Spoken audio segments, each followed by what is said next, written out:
نحمده ونصلي على رسوله الكريم اما بعد فاعوذ باللہ من الشیطان الرجیم بسم اللہ الرحمن الرحیم۔ سورۃ الابراہیم کی آیت نمبر 4 سے آج کے سبق کا آغاز کریں گے۔ رب اشرح لی صدری ویسر لی امری واحلل عقدۃ من لسانی یفقہوا قولی رب زدنی علما رب زدنی علما رب زدنی علما۔ اللہم فقہنا فی الدین اللہم فقہنا فی الدین اللہم فقہنا فی الدین۔ اعوذ باللہ السمیع العلیم من الشیطان الرجیم من حمزہ ونفخہ ونفثہ۔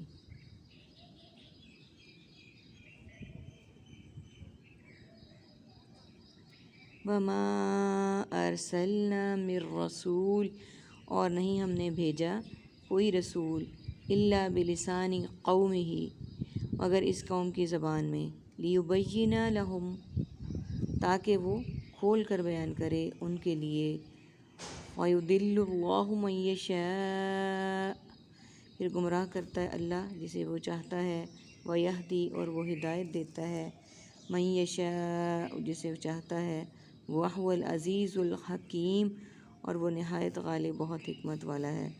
وَلَقَدْ أَرْسَلْنَا، اور بلا شبہ یقیناً ہم نے بھیجا، موسیٰ کو، بِآیاتنا، اپنی آیات یعنی معجزات کے ساتھ۔ سب سے پہلے میننگس کو دیکھ لیتے ہیں۔ الا ماشاء اللہ، الا قلیل، الا یہ کہ، بلسانی، لسانی تعصب، لسانیات، لیبینہ، بیان، دلیل، بین مبینہ طور پر، ویضل، ضلالت، گمراہی، یشاء، ماشاء اللہ، انشاء اللہ، مشیت الہی، یہدی، ہدایت، ہادی برحق، الحکیم، حکیم، حکمت، حکمہ، حکیم الامت، بآیاتنا، آیت اور آیات، عربک کے ورڈز اونلی ون ہے آیت کے اس حصے میں، العزیز، نہایت غالب۔ اللہ سبحانہ وتعالیٰ آیت نمبر 4 میں فرما رہے ہیں کہ ان کا یہ تھا نا کہ کفار و مشرکین کہتے تھے کہ اللہ نے ایک بشر کو نبی بنا کر کیوں بھیجا جو ہماری طرح اٹھتا بھی ہے، بیٹھتا بھی ہے، چلتا بھی ہے، کھاتا بھی ہے، پیتا بھی ہے، بازاروں میں بھی جاتا ہے۔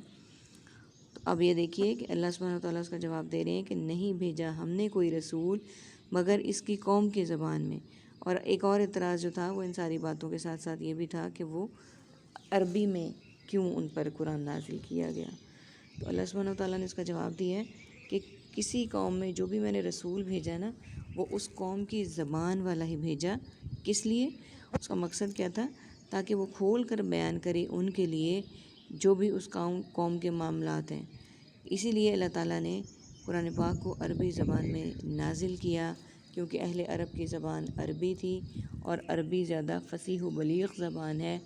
اگر قرآن پاک عربی میں نازل نہ ہوتا، کسی اور زبان میں ہوتا، تو وہ اس کو سمجھنے سے قاصر ہوتے۔ اور اس کے بعد دیکھیے پھر گمراہ کرتا ہے اللہ جسے چاہتا ہے، یعنی جس کو چاہتا ہے وہ گمراہ کرتا ہے، اور جسے چاہتا ہے وہ ہدایت دیتا ہے، اور وہی نہایت غالب اور بہت حکمت والا ہے۔ یعنی اللہ سے زیادہ غلبہ پانے والا، غالب آنے والا کوئی نہیں، اور اس سے زیادہ باحکمت کوئی نہیں۔ حکمت اسی کی ہے، غالب وہی ہے۔ اور بلا شبہ یقیناً ہم نے بھیجا موسیٰ کو اپنی آیات معجزات دے کر، یعنی ہم نے موسیٰ علیہ السلام کو اپنی آیات معجزات دے کر بھیجا۔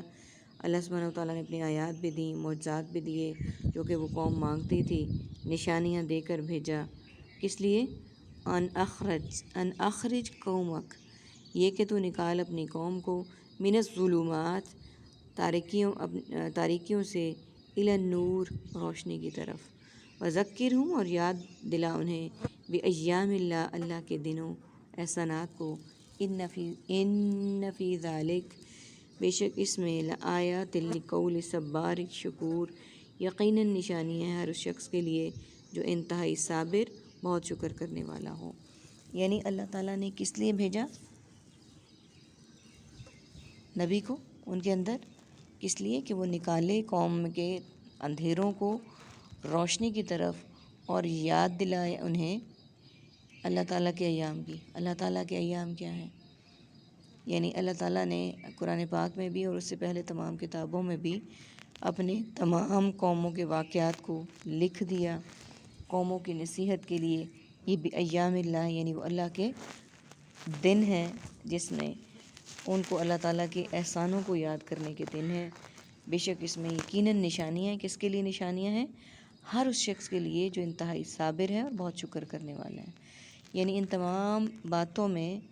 تمام باتوں کا مقصد یہ ہے کہ اللہ سبحانہ و تعالیٰ نے اس شخص کے لیے یہ نشانیاں، یہ معجزے، یہ سب کچھ بیان کیا ہے جو کہ بہت صابر ہے، اللہ تعالیٰ کی راہ میں آنے والی ہر مصیبت، ہر تکلیف کو خندہ پیشانی سے برداشت کرنے والا ہے اور ہر حال میں اللہ تعالیٰ کا شکر کرنے والا ہے۔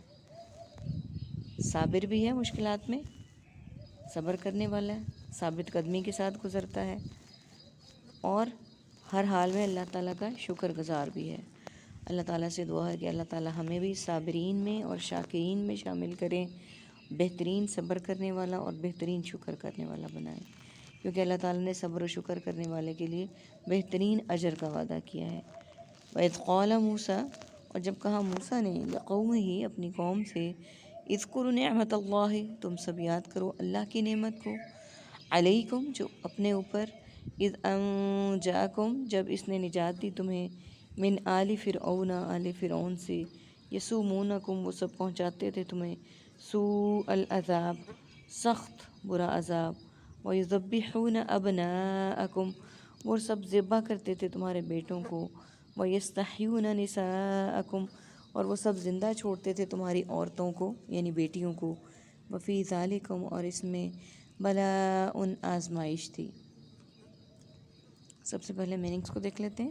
اخرج خارج، خروج اخراج وزیر خارجہ، الظلمات ظلمت بحر ظلمات ظلمت شب، ذکرہم ذکر اذکار اور تذکیر، بایام یوم ایام اور یوم آخرت، لآیاتی آیات، صبارن صبر اور صابر، شکورن شکر شاکر شکر گزار، اظہار تشکر، اذکروا ذکر اذکار تذکرہ اور مذکورہ، جاءکم نجات فرقہ ناجیہ نجات دہندہ، آل یاسر آل محمد آل اولاد، سوء علماء سوء اعمال سیئہ سوء زن، یذبحون ذبح خانہ ذبیحہ ذبح اللہ، ابناءکم ابن قاسم متبنہ اور ابن آدم، یستحیون حیات احیاء سنت حیات جاودہ، نساءکم تربیت نسواں نسوانیت،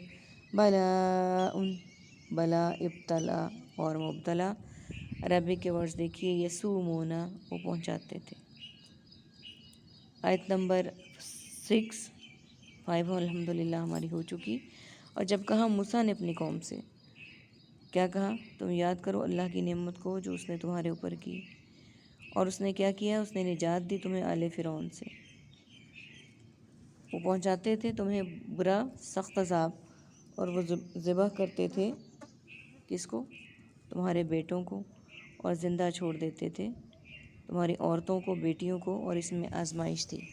اب یہاں پہ آل فرعون کا ذکر ہے کہ آل فرعون نے جتنا ظلم کیا تھا فرعون نے اور اس کے حواریوں نے، اس کے ساتھیوں نے، اللہ تعالیٰ اس کو یاد کروا رہے ہیں کہ اس نعمت کو یاد کرو جو اللہ تعالیٰ نے تم پر کی تھی جب فرعون اور آل فرعون تم پر ظلم کرتے تھے، اور ان میں سب سے بڑا ظلم جو ہے وہ یہ تھا کہ وہ تمہارے بیٹوں کو قتل کر دیتے تھے اور بیٹیوں کو زندہ رکھتے تھے، کیونکہ اس کو فرعون کو بتایا تھا کسی نے کہ اس قوم میں آنے والا ایک بچہ ایسا ہوگا جو تمہارے سلطنت کو ختم کر دے گا اور تمہارے تمام چیزوں کو نیست و نابود کر دے گا اور یہاں حکمرانی کرے گا۔ تو اس نے کیا کیا؟ وہ بیٹوں کو ختم کرنے لگ گیا اور بیٹیوں کو زندہ کرنے لگ گیا، لیکن اللہ کی تدبیر کے ساتھ ٹکرا کے کبھی کوئی دنیا میں باقی نہیں رہا۔ اور یہاں پہ بھی یہی ہوا، اللہ سبحانہ وتعالیٰ نے جس کو رکھنا تھا اسے رکھا اس تمام ظلم کے ساتھ بھی، اور اس کی پرورش بھی فرعون کے گھر میں کی، اور پوری دنیا کے لیے فرعون آج تک عبرت کا نشان بنا ہوا ہے۔ من ربکم عظیم، تمہارے رب کی طرف سے بہت بڑی، یعنی کہ تمہارے رب کی طرف سے کیا تھی؟ بہت بڑی اللہ تعالیٰ کی طرف سے آزمائش تھی جو میں نے بیان کی ہے۔ اللہ تعالیٰ سے دعا ہے کہ اللہ تعالیٰ ہمیں ہر قسم کی تکلیف سے، آزمائش سے، ایمان کی آزمائش سے، مال و اولاد، دولت، سب طرح کی آزمائشوں سے ہمیں اللہ تعالیٰ محفوظ رکھے اور اپنے مقرب بندوں میں داخل کرے اور اپنے قرآن کے تعلیم کو عام کرنے والوں میں شمار کرے، قرآن کو پڑھنے، سمجھنے اور عمل کرنے کی توفیق عطا فرمائے۔ آمین ثم آمین۔ وآخر دعوانا ان الحمد للہ رب العالمین۔ سبحانک اللہم وبحمدک، نشہد ان لا الہ الا انت، نستغفرک ونتوب الیک۔ السلام علیکم ورحمۃ اللہ وبرکاتہ۔